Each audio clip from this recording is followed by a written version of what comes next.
Assalamualaikum warahmatullahi wabarakatuh.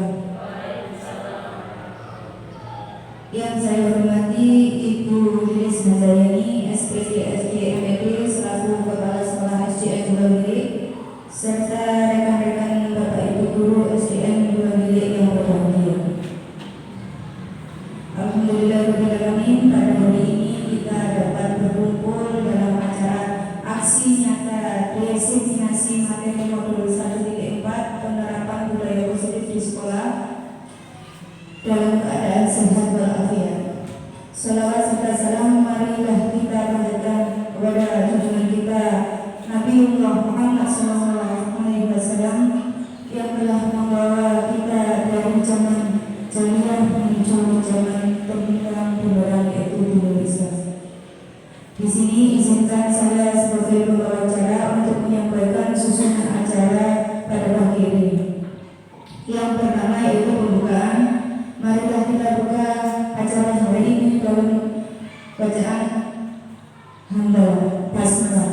Bismillahirrahmanirrahim. Alhamdulillahirrahmanirrahim. Yang kedua yakni sambutan Kepala Sekolah SDN Dua Bilik kepada yang terhormat Ibu Lilis Handayani SPD SDMED, dipersilakan. Terima kasih. Assalamualaikum warahmatullahi wabarakatuh. Yang saya hormati Bapak Ibu Guru SDN 2 Bilik, alhamdulillah pada kesempatan pagi ini kita masih diberikan nikmat sehat sehingga kita dapat bersama-sama dalam rangka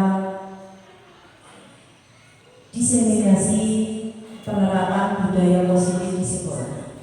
Harapan saya selaku Kepala Sekolah SD 2 Bilik, penerapan budaya positif di sekolah ini tidak hanya bermanfaat untuk saya pribadi selaku calon guru penggerak, tetapi juga bermanfaat untuk lembaga kita SDN 2 Bilik karena bertepatan dengan persiapan tahun ajaran baru. Harapan saya ke depannya setiap guru kelas mulai dari kelas 1 sampai kelas 6 dapat menerapkan budaya positif yang akan saya sampaikan pada hari ini. Karena apa? Sesuatu akan menjadi budaya apabila dilaksanakan secara terus-menerus dan diawali menjadi sebuah kebiasaan. Untuk itu, harapan saya selaku Kepala Sekolah SDN 2 Bilik, apa yang saya sampaikan nanti dapat diikuti, dapat diimplementasikan di kelas Bapak Ibu Guru semua, mulai kelas 1 sampai kelas 6. Demikian yang saya sampaikan selaku saya Kepala Sekolah dari SDN 2 Bilik. Saya ucapkan terima kasih. Wassalamualaikum warahmatullahi wabarakatuh. Waalaikumsalam warahmatullahi wabarakatuh. Untuk selanjutnya yakni pemekaran diseminasi budaya positif oleh calon guru penggerak angkatan 10 kepada Ibu Lilis Handayani SPD MPD, dipersilakan. Terima kasih. Assalamualaikum warahmatullahi wabarakatuh. Bapak Ibu Guru yang saya banggakan, pada kesempatan ini saya selaku calon guru penggerak angkatan 10 SDN 2 Bilik dari Kabupaten Lamongan akan memaparkan diseminasi materi modul 1.4 tentang penerapan budaya positif di sekolah. Sebelumnya, mari kita bersama-sama apa itu budaya positif. Jadi Bapak Ibu, budaya positif merupakan perwujudan dari nilai-nilai atau nilai-nilai universal yang diterapkan di sekolah. Budaya positif dapat mendorong murid untuk mampu berpikir, bertindak, dan menciptakan sebagai proses memerdekakan dirinya sehingga murid mampu mandiri dan bertanggung jawab. Konsep inti dari budaya positif terdiri dari beberapa bagian.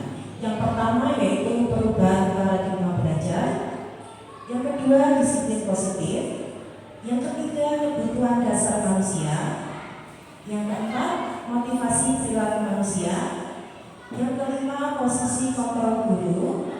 Yang keenam, keyakinan kelas. Dan yang ketujuh adalah segitiga restitusi. Yang pertama, Bapak Ibu, untuk pembelajaran dengan paradigma baru.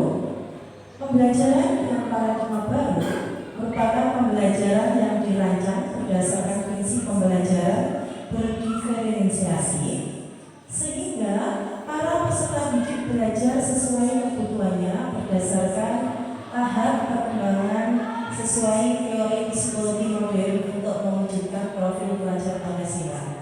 Jadi Bapak Ibu, kita semua tahu bahwa anak didik kita itu memiliki karakter yang berbeda, karakter yang unik, antara satu dengan yang lainnya tidak mungkin sama. Nah, dari perbedaan-perbedaan itu, selaku among atau pengasuh dari anak-anak harus bisa membedakan. Saya tidak mungkin memperlakukan anak dengan karakter A dengan kebutuhan yang sama dengan anak yang memiliki karakter B.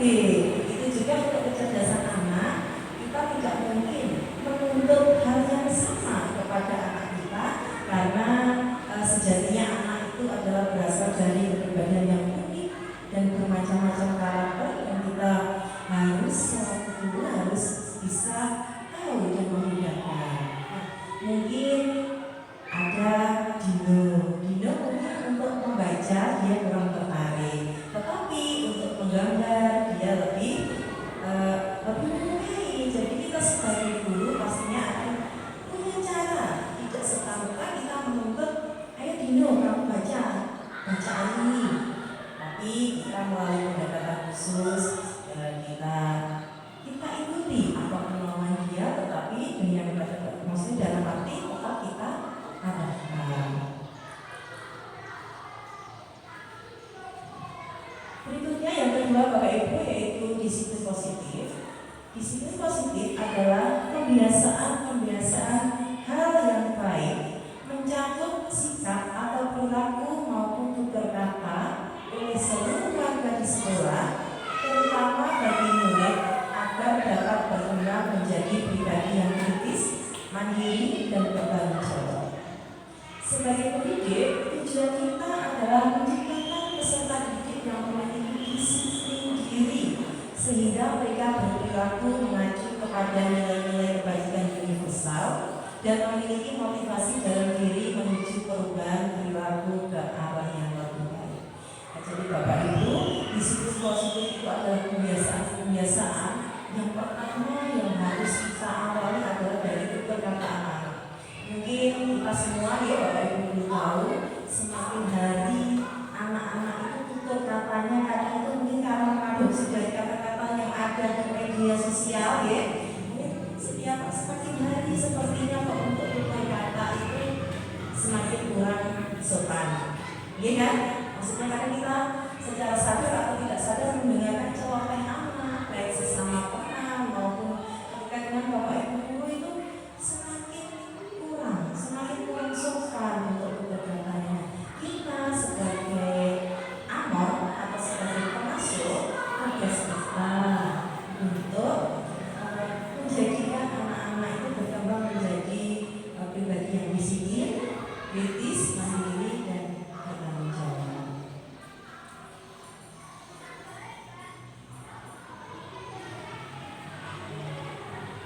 Berikutnya yaitu kebutuhan dasar manusia. Di sini untuk kebutuhan dasar manusia, anak-anak didik juga manusia. Jadi kebutuhan dasar manusia merupakan sesuatu yang kita lakukan untuk mendapatkan apa yang kita inginkan. Seluruh tindakan yang kita lakukan memiliki tujuan. Semua usaha terbaik yang kita lakukan agar kebutuhan dasar kita terpenuhi dengan baik. Begitu juga dengan anak-anak, karena anak-anak juga manusia. Anak-anak juga memiliki atau ingin mendapatkan sesuatu dari sekolah. Nah, begitu juga dengan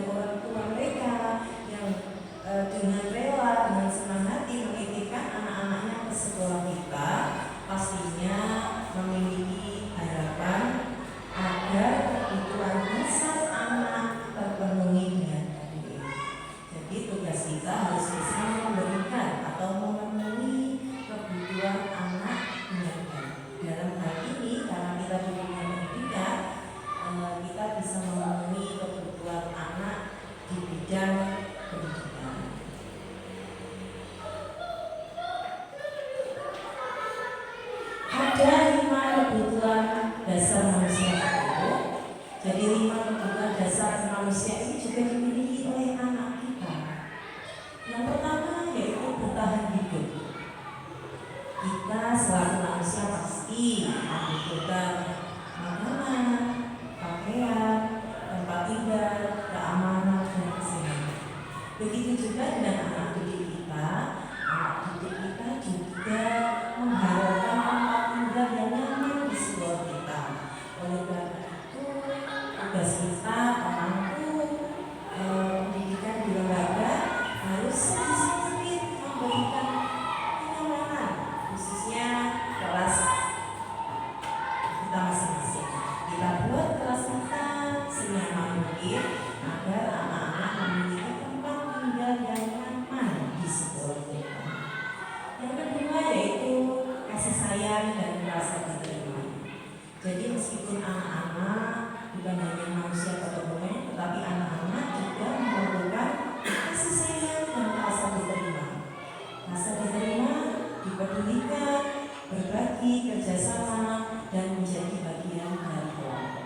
Jadi kita sebagai guru harus sepenuhnya memberikan kasih sayang kepada anak supaya anak merasa diterima keberadaannya. Mungkin kita bisa memanggilnya dengan kata-kata yang manis, misalnya anak kalau dia dipanggil dengan namanya dan yang diberi embel-embel mas atau enggak itu beda ya.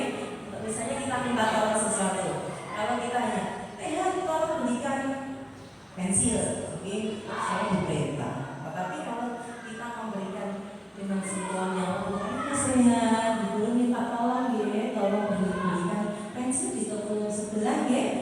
Mungkin dengan curahan kasih sayang seperti itu anak merasa lebih diperhatikan, lebih diterima. Kemudian yaitu kebebasan. Kebebasan di sini memiliki arti mandiri, memiliki pilihan, mencoba hal baru, dan mampu mengendalikan arah diri. Jadi sebenarnya anak-anak itu ingin bebas seperti itu, bebas sebebas-bebasnya. Tetapi kita sebagai orang tua, sebagai pendidik dan pengasuh harus bisa mengendalikan kebebasan mereka menjadi kebebasan yang bermanfaat. Di sini bisa memiliki pilihan, jadi anak bisa menentukan saya memilih seperti ini, saya memilih seperti itu sebenarnya sudah kebutuhan dasar manusia. Dan kita sebagai guru kurang ngerti anak ini yang lain milih ini kok dia milih sendiri, berarti jadi tidak sama dengan yang lain. Padahal kita harus mengetahui bahwa anak juga mempunyai hak untuk memilih. Kemudian penguasaan berupa harga diri, keinginan untuk dianggap pemimpin, berprestasi, diakui dan dunia. Jadi meskipun anak-anak itu juga ingin menjadi penguasa atas dirinya sendiri dan lingkungan. Dia ingin harga dirinya dihargai, kemudian dianggap sebagai pemimpin. Karena kan ada anak yang merasa jagoan gitu, nggak ada yang berani. Itu sebenarnya salah satu kebutuhan dasar manusia karena dia ingin dianggap sebagai pemimpin. Kemudian juga anak juga berlomba-lomba untuk berprestasi, untuk diakui bahwa dia itu paling pintar di kelasnya. Ada sebagian anak yang seperti itu. Oh saya harus seperti ini supaya saya menjadi anak yang paling pintar di kelas. Yang kelima yaitu kesenangan. Jadi dunia anak adalah dunia yang penuh dengan kesenangan. Karena itu di sini anak bermain, humor, antusias dan tertawa. Jadi sebisa mungkin lembaga atau sekolah memberikan wadah atau tempat di mana anak-anak bisa bermain dengan bahagia.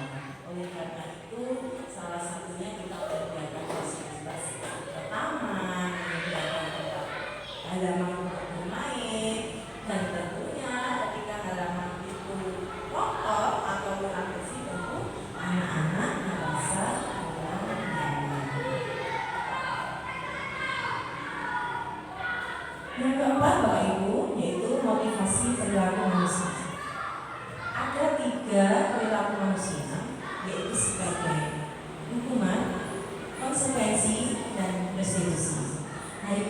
kita bersama-sama akan belajar untuk membedakan apa yang sudah kita perlakukan kepada anak-anak. Pertama yaitu hukuman. Hukuman itu adalah sesuatu yang tidak terencana atau tiba-tiba. Kemudian murid tidak tahu apa yang akan terjadi, bersifat satu arah dan berupa hukuman fisik atau psikis. Misalnya Bapak Ibu ya, ada anak didik kita yang ketika upacara dia tidak memakai atribut warna. Kita tidak mau tahu, yang kita mau pokoknya kamu melanggar aturan dan kamu harus dihukum. Berarti kan anak ini juga tidak terencana, tiba-tiba saya dihukum, mungkin dia belum menyadari kesalahannya. Kemudian dia tidak tahu apa yang akan terjadi. Ya saya nanti dihukum apa ya? Saya tadi mau dihukum. Kemudian bersifat satu arah. Karena apa yang menentukan hukuman itu kita, Bapak Ibu. Jadi hanya satu arah. Anak-anak tidak punya pilihan. Akhirnya saya nggak mau dihukum. Tapi kenapa ya Bapak Ibu kok menghukum saya?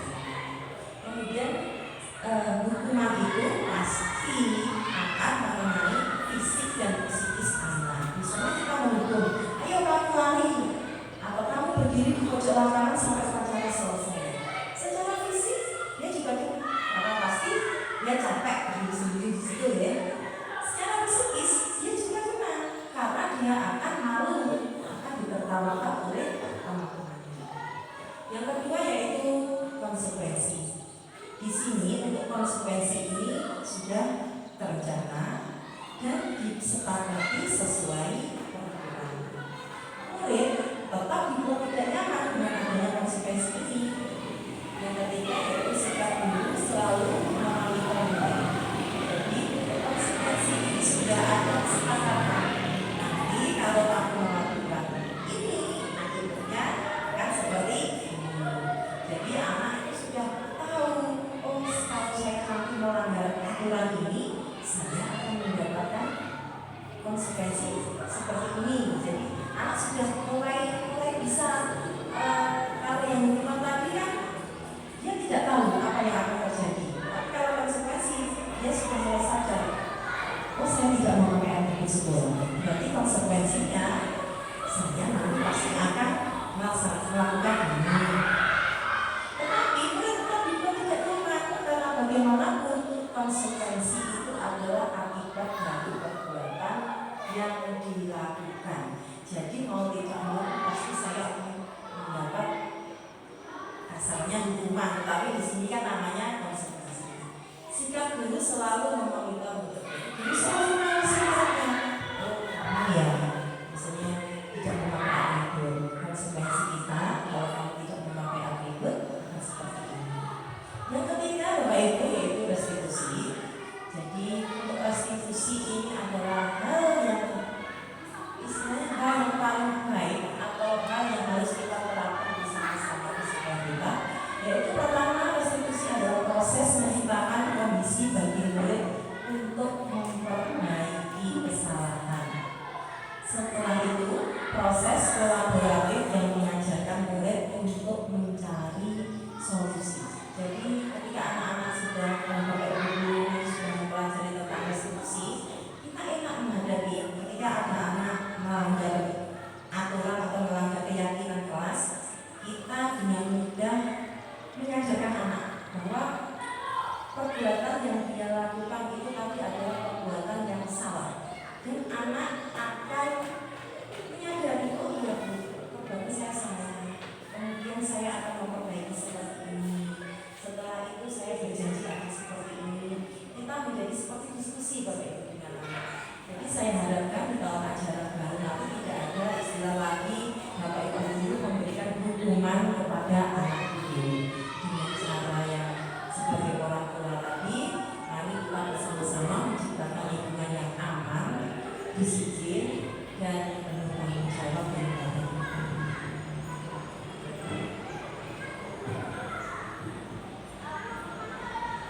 Berikutnya yaitu posisi kontrol Bapak Ibu. Jadi ada 5 posisi kontrol kita sebagai guru ya.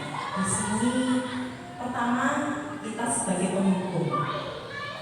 Kedua membuat merasa bersalah. Ketiga sebagai pengamanan.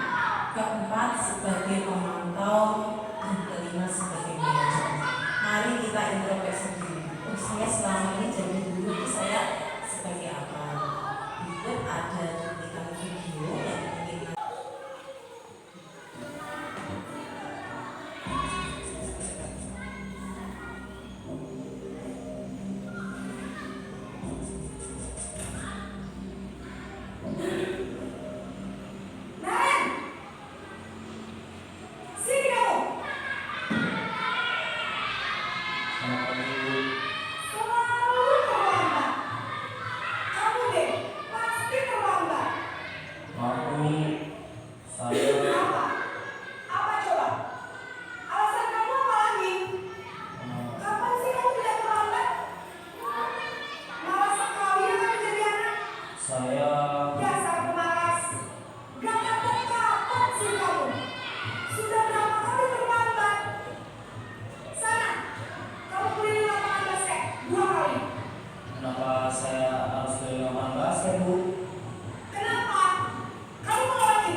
Bapak Ibu, di sini adalah posisi penghukum.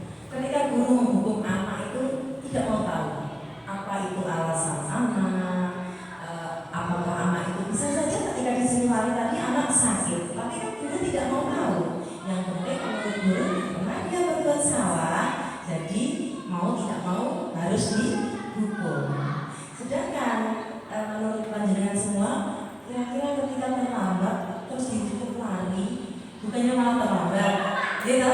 Jadi intinya untuk posisi menghukum ini kita sebagai guru itu sebenarnya sangat tidak sesuai. Berikutnya ada lagi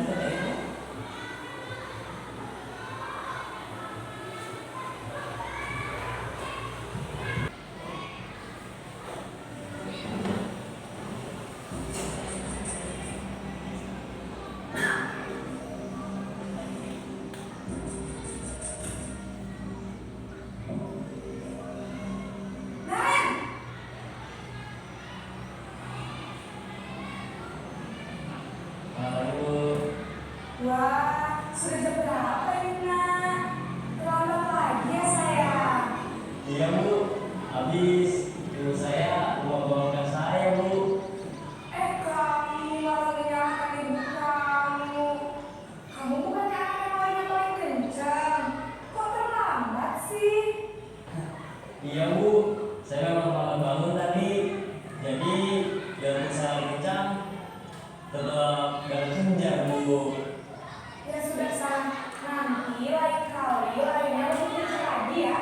Biar gak terlambat lagi. Bikin senang ibu demi ibu. Bisa kan? Bisa lah Bu. Ya sudah sekarang masuk kelas, ibu beresin urusan absen kamu. Kamu ini ada saja.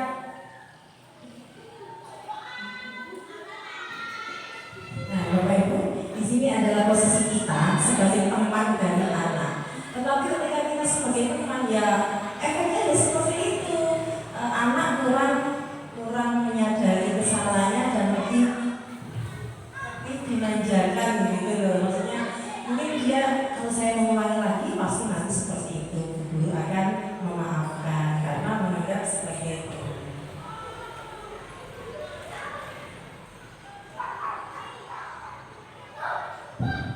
Disangka ibu tidak bisa membina kamu. Duh, gimana ini?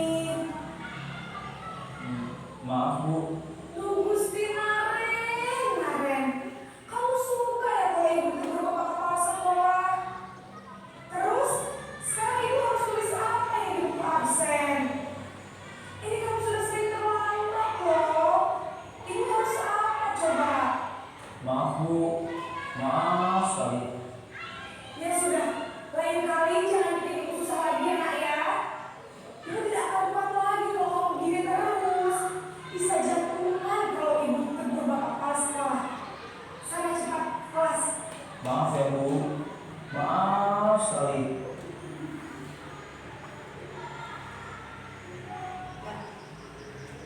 pada posisi membuat merasa bersalah ini, anak itu merasa saya nanti kasihan kalau bapak ibu sampai ditegur oleh ibu kepala sekolah, saya kasihan, saya tidak enak dan saya tidak akan melaksanakan itu lagi karena saya kasihan kepada bapak ibu saya. Dia tidak berusaha menyadari kesalahannya atau ingin memperbaiki, tapi hanya merasa kasihan, gak enak, kasihan kalau nanti bapak ibu ditegur oleh ibu kepala sekolah. Berikutnya ada lagi bapak ibu.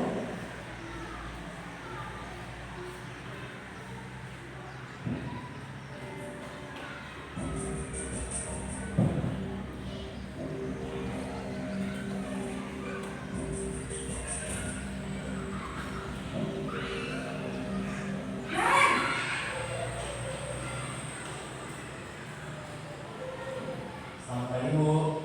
Nah, Ren, apa peraturan sekolah kita tentang jam berapa kita harus masuk sekolah, nak? Kita harus di sekolah jam 7 bu. Iya, betul. Sekarang sudah jam 7.20. Nah, Ren sudah tahu konsekuensinya jika terlambat hadir. Paham bu, saya harus tinggal kelas pas jam istirahat selama 20 menit. Iya, benar. Konsekuensinya demikian. Jadi nanti jam 9.30 pas istirahat, kamu harus tinggal di kelas, kerjakan tugas tambahan untuk ketinggalan kamu, ya? Baik bu. Itu tadi adalah posisi pemantau atau anak sudah mulai maksudnya diberikan tahu ya konsekuensinya. Ketika dia melakukan kesalahan nanti konsekuensinya akan seperti ini. Yang terakhir yaitu posisi kontrol yang kelima yaitu bertemu.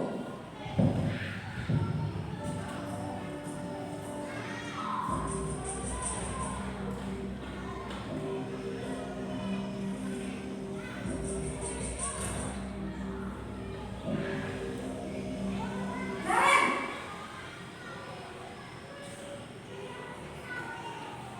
Selamat pagi bu. Selamat pagi, Ren. Maaf bu, saya terlambat. Iya, sekolah masuknya jam 7, sekarang sudah jam 7.20. Jadi sekarang bagaimana ini, Ren? Maaf bu, saya lupa alarm saya semalam.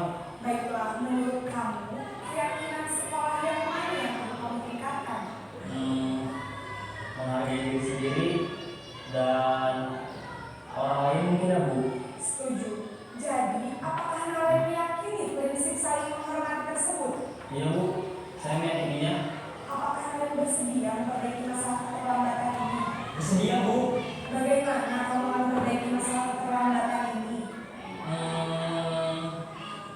Saya akan coba untuk tidak lupa menyetel alarm saya bu. Baik, kalau kamu komputer alarm di rumah, ada orang yang kira-kira bisa bantu mengingatkan tidak?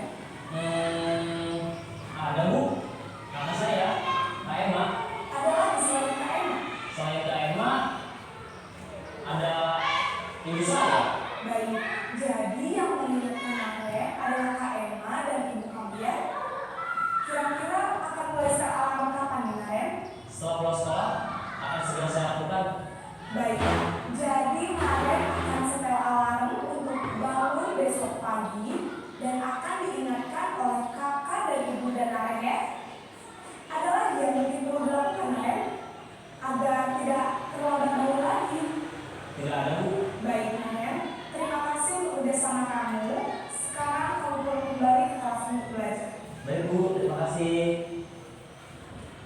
Nah Bapak Ibu, sebagai posisi manajer ini tentunya panjenengan semua tadi sudah mempelajari bahwa memang seharusnya posisi kontrol guru atau kita kepada anak didik yaitu ada di posisi mungkin nanti panjenengan bisa membedakan. Nah, sekarang Bapak Ibu untuk itu saya mohon bantuannya untuk saling diskusi tidak terlalu banyak dari kelima posisi kontrol guru. Nanti jenengan bisa menyebutkan kira-kira kekurangannya apa saja dari 5 posisi kontrol. Pertama sebagai penghukum, mungkin salah satu Bapak Ibu nanti untuk kekurangan sebagai penghukum apa, kemudian membuat merasa bersalah itu kelemahannya apa, seperti pemantau itu kelemahannya apa, seperti manajer, sebagai teman itu kelemahannya apa, dan dari 5 posisi kontrol jenengan menghendaki ada di posisi yang aman. Mohon itu ya untuk saling bersama-sama untuk diskusi menyampaikan pendapat. Tidak terlalu banyak waktu, yang penting maksudnya untuk setiap posisi kontrol tadi yang pernah tahu. Oh, di sisi kita sebagai pemimpin itu kelemahannya ini, di sisi membuat merasa bersalah ada kelemahan seperti ini, sebagai pemantau seperti ini. Sudah ya? Mungkin bisa saya mintain pendapatnya satu persatu dari Bu Nino, mungkin mengundang yang kelemahan di posisi kontrol seperti apa? Silakan.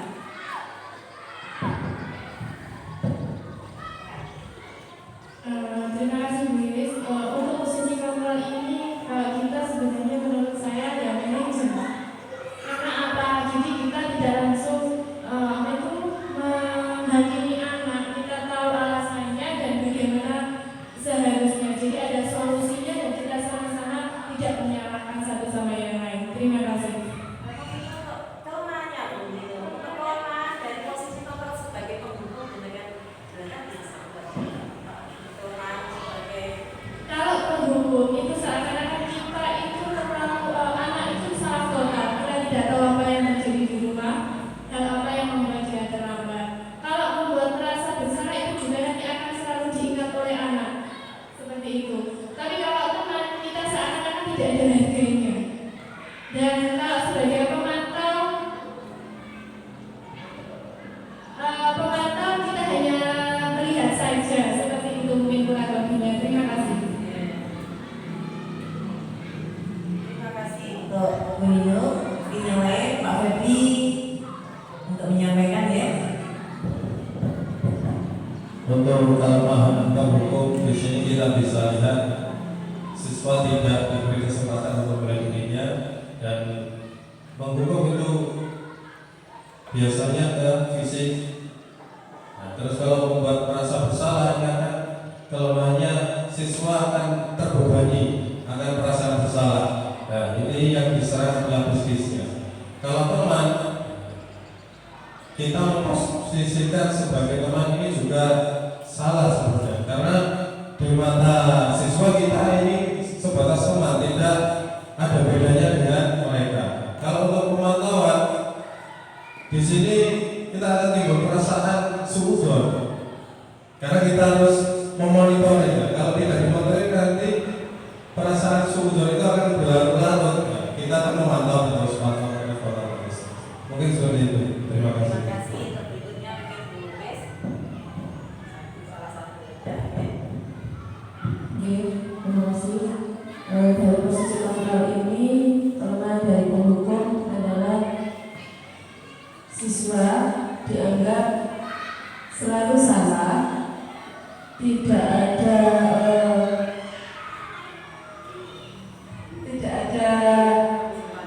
kesempatan untuk membela diri, selalu disalahkan, terus tidak ada yang menyemangati dia agar dia bisa lebih baik lagi.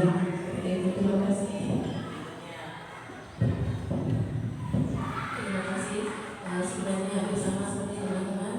Nah, di sini saya guru sebagai posisi kontrol di posisi penghukum ini sebenarnya sangat fatal, karena anak selalu disalahkan guru-gurunya sendiri dan tidak ada pembelaan seperti itu. Untuk sebagai teman, rasa menghormati pada guru tidak ada sama sekali karena posisinya sama seperti teman yang lainnya. Seperti itu. Terima kasih. Terima kasih. Untuk ini 5 posisi kontrol, kita sebagai seorang pendidik, ya, untuk posisi penghukum, kita tidak langsung mulai anak didik kita langsung menghukum. Kita tanya dulu apa dari keterlambatan beliau, mungkin di rumah juga Nah itu jadi kita sebagai guru tidak langsung menjadikan vonis anak-anak untuk hukumannya seperti itu. Biar anak itu juga tidak takut. Cuma itu Bu. Nah, terima kasih.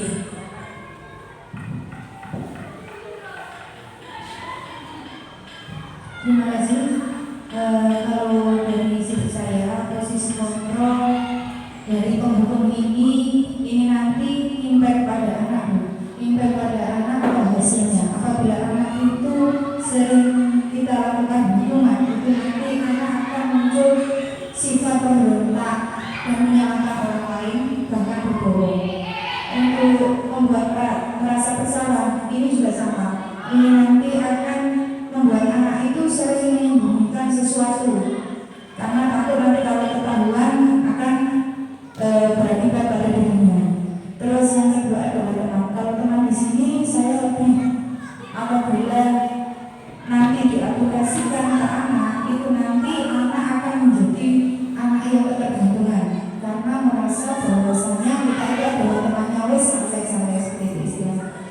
Mungkin itu saja. Kalau terkait pemantau seperti yang disebutkan dulu tadi, bahwasanya kalau kita itu sebagai pemantau saja tanpa harus tahu latar belakangnya, itu nanti juga tidak akan baik untuk anak. Jadi mungkin itu saja. Terima kasih. Assalamualaikum warahmatullahi wabarakatuh. Oke, terima kasih Bapak Ibu. Jadi dari sini kita semua sudah sadar bahwa memang tugas kita atau posisi kontrol kita sebagai guru itu selayaknya sebagai manajer. Dari sini berbagai peran yang tadi dengan sampaikan ke depannya kita harapkan itu tidak terjadi kepada anak didik semua. Dan mulai saat ini mari kita bersama-sama memposisikan diri kita pada posisi kontrol sebagai manajer. Di sini ada contoh penerapan 5 posisi kontrol guru ketika ada kasus siswa tidak memakai atribut lengkap saat upacara. Sebagai penghukum, mungkin kita sebagai guru langsung, silakan kamu hormat pada bendera selama 1 jam tanpa memperhatikan alasan siswa. Ketika sebagai pembuat merasa bersalah, berapa kali ibu bapak harus memberitahu kamu selalu saja mengecewakan ibu bapak bilang. Ketika sebagai teman, ayo dong ikuti aturan sekolah, tolong bantu ibu bapak guru yang sekali ini. Ya sudah, tidak apa-apa, lain kali jangan sampai berkembang seperti ini ya. Jadi intinya ya itu tadi seperti yang panjenengan sampaikan semua, bahwa kita sebagai guru itu sangat tidak ada ketika kita ada di posisi kontrol sebagai teman. Ketika sebagai pemantau, kamu sudah melanggar peraturan sekolah, kamu tahu konsekuensinya. Setelah upacara kamu beri atributnya operasi dan jangan diulang lagi. Meskipun itu konsekuensinya, tetapi anak juga merasa tidak nyaman. Iya, kalau yang satunya nanti cukup untuk memilih atribut, kira. Tetapi yang ketiga kan kasihan anak harus mengorbankan uang jajannya, uang satunya untuk membeli atribut. Jadi bagaimanapun juga konsekuensi itu juga tetap membuat anak kurang merasa nyaman. Nah, ketika sebagai manajer kita bisa menyampaikan kata-kata, apakah kamu tahu kesalahanmu? Kira-kira bagaimana kamu memperbaiki kesalahanmu? Dari situ kan anak kita ajak untuk pertama menyadari kesalahannya, kedua untuk mencari solusi bagaimana dia memperbaiki kesalahannya.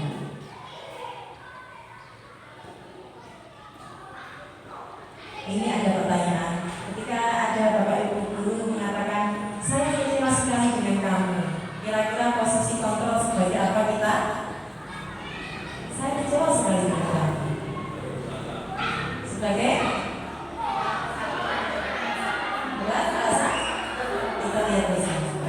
Iya, sebagai membuat bersama. Kemudian kamu tidak pernah benar melakukannya. Sekarang keliling lapangan 3 kali. Sebagai sahabat kita dari sama-sama sebagai pemukul. Berikutnya, kira-kira bagaimana kamu akan memperbaiki masalah ini? Posisi kontrol sebagai kita lihat bersama-sama sebagai manajer.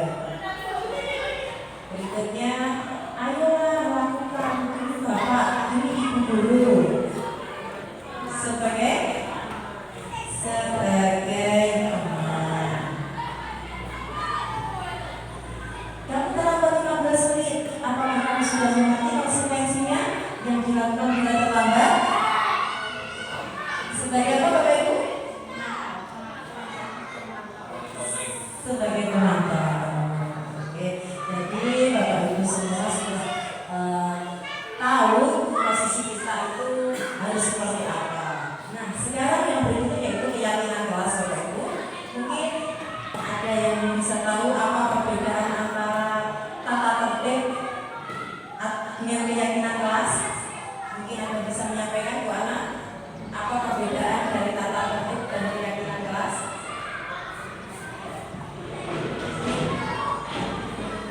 Enggak, silakan. Ya, kalau cari jalan dengan bersama. Apa perbedaan keyakinan kelas dan tata? Terima kasih. Kalau tata tertib itu memang sebelumnya sudah ada. Kalau keyakinan kelas itu terbentuk atas dasar kesepakatan kelas. Betul sekali, Bu Ana. Jadi tata tertib itu adalah sesuatu yang sudah ada. Terkadang bahkan kita dari tahun ke tahun ini sebagai guru kelas itu tata tertibnya sama dari tahun itu, kemudian tahun ajaran berikutnya juga masih itu. Nah, yang membedakan keyakinan kelas adalah seperti yang disampaikan Bu Ana, bahwa keyakinan kelas itu adalah keyakinan yang kita buat atas dasar kesepakatan kita bersama anak didik kita. Jadi keyakinan kelas merupakan kesepakatan kelas yang diyakini bersama guru dan murid dengan harapan dapat meningkatkan kedisiplinan murid. Keyakinan kelas berupa pernyataan universal dibuat dalam bentuk positif dan bersifat abstrak. Keyakinan kelas hendaknya tidak terlalu banyak sehingga mudah diingat dan dipahami. Semua warga kelas ikut berkontribusi dalam pembuatan keyakinan kelas lewat kegiatan mengutarakan pendapat. Nah, Bapak Ibu, ini ada contoh penerapan keyakinan kelas. Seharusnya untuk tahun ajaran baru besok ini bisa diawali dengan penerapan atau pembuatan keyakinan kelas di kelas masing-masing, ya Bapak Ibu.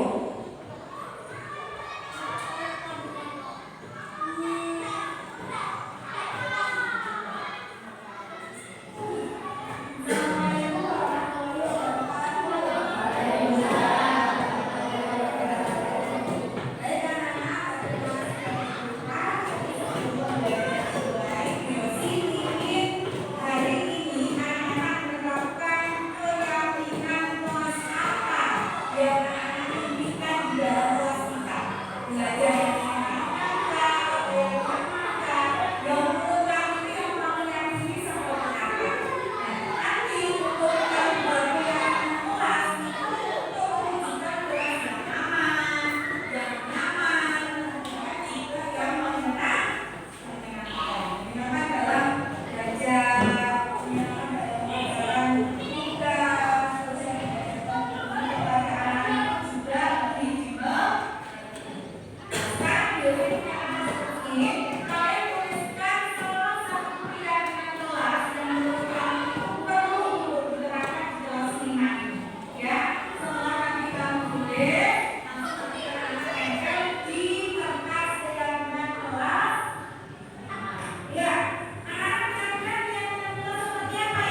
Jadi Bapak Ibu, untuk penerapan keyakinan kelas, saya harapkan untuk tahun ajaran baru nanti semuanya kelas 1 sampai kelas 6 menerapkan keyakinan kelas. Jadi di kelas sudah tidak ada lagi tata tertib atau kata-kata peraturan ya, kita ubah menjadi penerapan keyakinan kelas.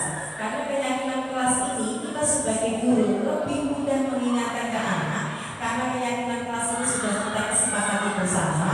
Ketika ada anak yang melanggar, kita tinggal mengingatkan kembali apa keyakinan yang sudah kita sepakati bersama-sama. Bu, untuk keyakinan kelas, misalnya kelas 1 sampai kelas 6 tidak sama, tidak apa-apa. Tergantung panjenengan semua selaku Bapak Ibu guru memimpi dan anak-anak itu memimpikan kelas itu menjadi kelas seperti apa. Jadi tidak ada acuan kalau untuk keyakinan kelas saya seperti ini, kalau kelas yang lain kok seperti ini, tidak ada acuannya.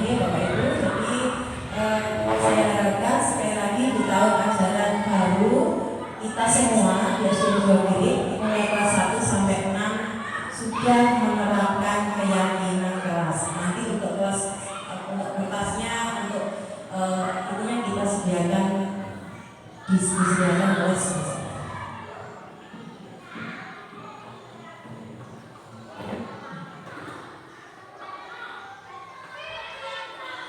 Berikutnya yang ketiga yaitu segitiga. Berikutnya yaitu yang ketujuh yaitu segitiga restitusi. Segitiga restitusi adalah suatu proses dialog yang dijadikan guru atau orang tua agar dapat menghasilkan murid yang mandiri dan bertanggung jawab. Segitiga restitusi membantu murid memiliki tujuan, disiplin positif dan memperbaiki dirinya setelah berbuat salah. Restitusi bukan untuk menebus kesalahan, namun untuk belajar dari kesalahan. Kenapa disebut dengan segitiga restitusi? Karena terdapat 3 dimensi atau 3 poin dari restitusi itu, sehingga disebut dengan segitiga restitusi.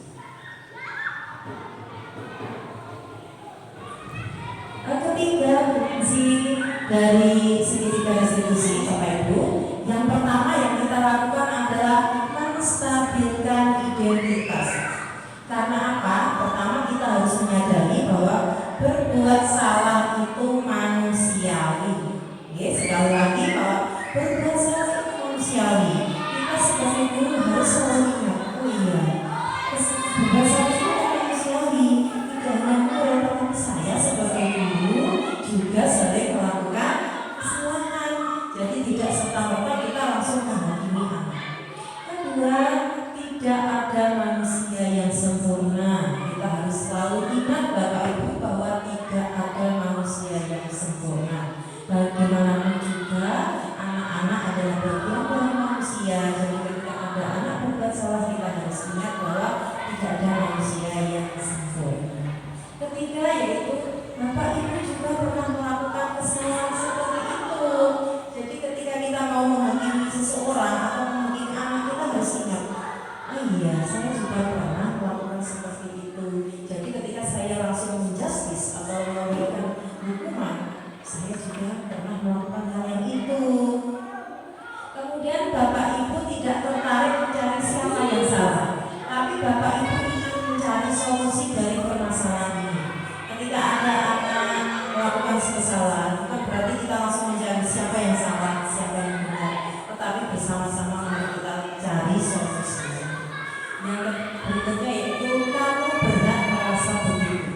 Jadi ketika ada anak melakukan kesalahan yang menurut kita salah, tetapi menurut anak kadang tidak salah, kita harus ingat bahwa dia punya hak, berhak melakukan itu. Tetapi tugas kita adalah menuntun kalau itu sesuatu yang tidak benar, maka tidak supaya tidak selalu dilakukan.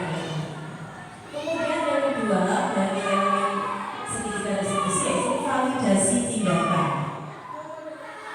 Kamu pasti punya alasan mengapa melakukan hal itu. Ketika ada anak melakukan kesalahan, yang pertama kita tanyakan adalah apa, Bapak Ibu? Kita tanyakan adalah alasannya. Kita tanyakan alasannya dulu. Jangan langsung kamu tadi melakukan apa. Kita dudukkan dengan kepala dingin, kita tanya alasannya. Yang kedua, padahal kamu bisa melakukan yang lebih buruk dari ini ya. Misalnya ada anak yang terlambat sekolah. Bisa saja dia melakukan hal yang terburuk dengan bolos atau tidak masuk. Tetapi karena dia sudah berusaha datang meskipun terlambat, kita harus tetap menghargai pilihan dia. Kemudian kamu patut bangga pada dirimu sendiri karena kamu telah melindungi sesuatu yang penting buatmu. Ketika anak mempertahankan pendapatnya, itu kan kita juga harus mengakui bahwa dia ternyata mempunyai sisi melindungi dirinya sendiri. Kemudian yang ketiga yaitu menanyakan keyakinan. Ketika dua elemen tadi sudah, dan yang terakhir adalah kita menanyakan kembali kepada keyakinan kelas yang sudah kita buat bersama anak. Misalnya ada anak terlambat, kita ingatkan kembali apa keyakinan kelas kita kemarin. Mungkin anak nanti akan menjawab, tidak boleh terlambat Bu, harus datang tepat waktu Bu. Dari situ anak sudah mulai sadar bahwa perbuatannya melanggar keyakinan kelas. Berikutnya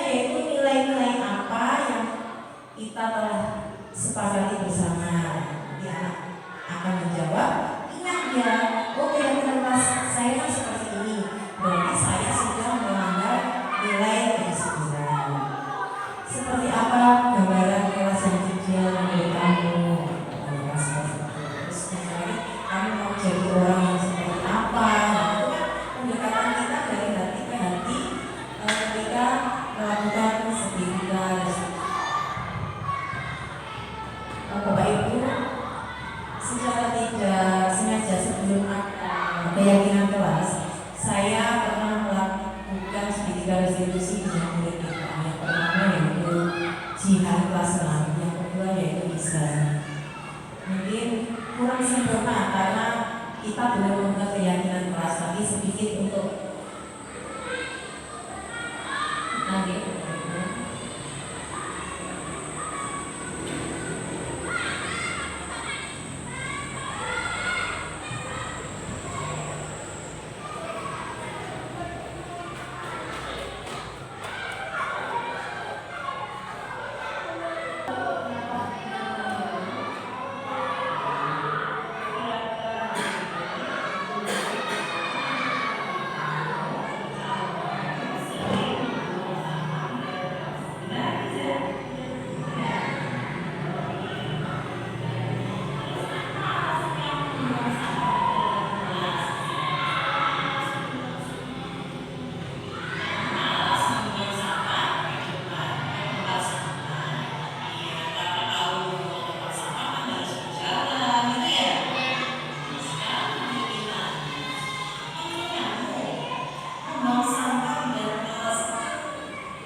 Untuk Isa ini memang saya perhatikan di Bapak Ibu, memang teman-temannya selalu bilang kalau Isa itu sering membuang sampah di dalam kelas. Jadi saya coba pendekatan, ternyata alasannya dia itu malas untuk membuang sampah karena tempat sampahnya ada di luar.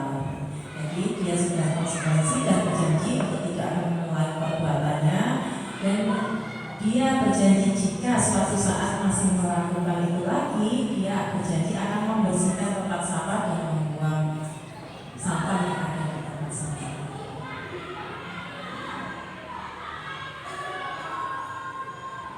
Kemudian yang kedua yaitu kasus jihad.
Jadi itu Bapak Ibu, mulai sekarang mari kita bersama-sama ketika ada anak melakukan kesalahan, mari kita lakukan pendekatan dengan cara segitiga restitusi tadi.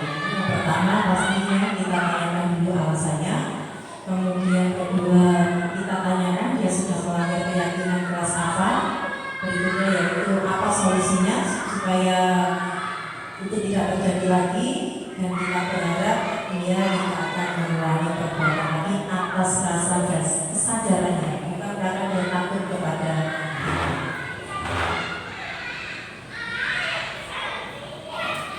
Bapak Ibu. Terima kasih untuk diseminasi hari ini, saya rasa sudah cukup. Harapan saya kedepannya apa yang sudah saya sampaikan sebagai calon guru penggerak dapat membawa manfaat bagi kita semua, khususnya kepada anak didik kita di SDN Melayu. Kami akhiri dengan salam guru penggerak, tergerak, bergerak, dan menggerakkan. Kami akhiri, assalamualaikum warahmatullahi wabarakatuh.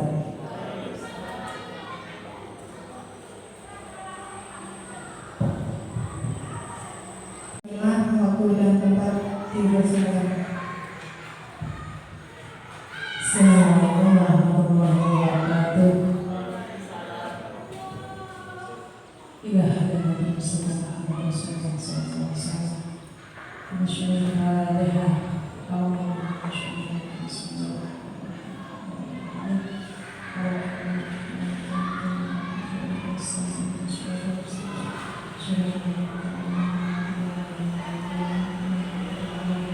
Bismillahirrahmanirrahim. Alhamdulillahirabbil alamin. Ya Rabbana lakal Allahumma shalli wa sallim ala sayyidina Muhammad wa ala ali sayyidina Muhammad. Subhanallah jinnah min jannah ahwal wa afat wa qadila min jannah ajal wa min jannah sayyid wa da'ala biha in da'ala tarjah wa min nasr. اللهم نور قلبي بنور هدايتك ومعرفتك كما نورت أبدا يا رحمن صلى الله عليه وسلم ونبينا وعبد رحمتك يا أرحم الراحمين. اللهم إنا نسألك سلامة في الدين وعافية الجزاء وزيادة في العالمين وبركة في الرزق وتوبة قبل الموت ورحمة عند الموت ومغفرة بعد الموت. اللهم اهون علينا في شفاعة الموت ونجينا ربنا هب لنا من ازواجنا وذريتنا قرة اعين للمتقين اماما. ربنا لا تزغ قلوبنا بعد إذ هديتنا وهب لنا من لدنك رحمة إنك أنت الوهاب.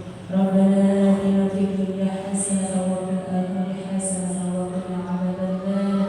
وصلى الله على سيدنا محمد وعلى آل سيدنا محمد. بسم الله الرحمن الرحيم مالك يوم الدين إياك نعبد وإياك نستعين اهدنا الصراط المستقيم صراط الذين أنعمت عليهم السلام عليكم ورحمة الله وبركاته. Terima kasih disampaikan. Demikianlah susunan acara diseminasi budaya positif. Semoga apa